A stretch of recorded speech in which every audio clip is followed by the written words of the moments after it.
Breaking news. Pratyusha కేసులో supreme court ఆదేశాలతో నాంపల్లి కోర్టులో లొంగిపోయాడు నిందితుడు సిద్ధార్థ్ రెడ్డి. ఇన్నేళ్లుగా అమెరికాలో స్థిరపడ్డాడు సిద్ధార్థ్ రెడ్డి. 24 ఏళ్ల తర్వాత టీవీ9 కెమెరాకు చిక్కాడు. 2002 ఫిబ్రవరి 23న కూల్ డ్రింక్ లో పురుగుల మందు కలుపుకొని తాగారు సిద్ధార్థ్ రెడ్డి, ప్రత్యూష. ఆసుపత్రిలో చికిత్స పొందుతూ ప్రత్యూష మృతి చెందగా సిద్ధార్థ్ రెడ్డి కోలుకున్నాడు.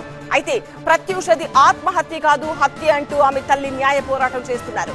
ప్రత్యూష ఆత్మహత్యకు ప్రేరేపించిన అభియోగాలపై ట్రయల్ కోర్టు సిద్ధార్థ్ రెడ్డికి 5 ఏళ్ల జైలు శిక్ష విధించింది. అయితే ఆ తర్వాత శిక్షా కాలాన్ని 2 ఏళ్లకు తగ్గించింది హైకోర్టు.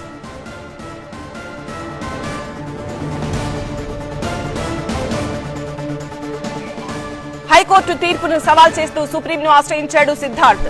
హైకోర్టు తీర్పును సమర్థిస్తూ తీర్పిచ్చింది సుప్రీం. ప్రత్యూష ఆత్మహత్యకు సిద్ధార్థ్ రెడ్డి ప్రేరేపించినట్టుగా నిర్ధారించిన కోర్టు 4 వారాల్లో లొంగిపోవాలని ఇటీవల ఆదేశాలు జారీ చేసింది. దాంతో ఈ రోజు కోర్టులో లొంగిపోయాడు సిద్ధార్థ్ రెడ్డి.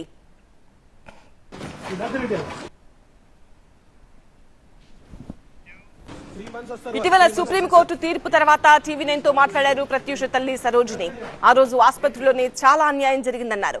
ఫిబ్రవరి 23న వెళ్లి చూసేసరికి ఆమె గొంతుపై ఘాట్లు కనిపించాయన్నారు.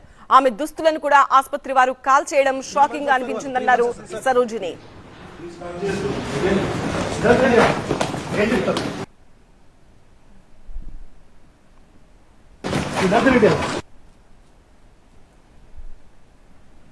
Three months వస్తారు వాళ్ళు 3 months వస్తారు సార్.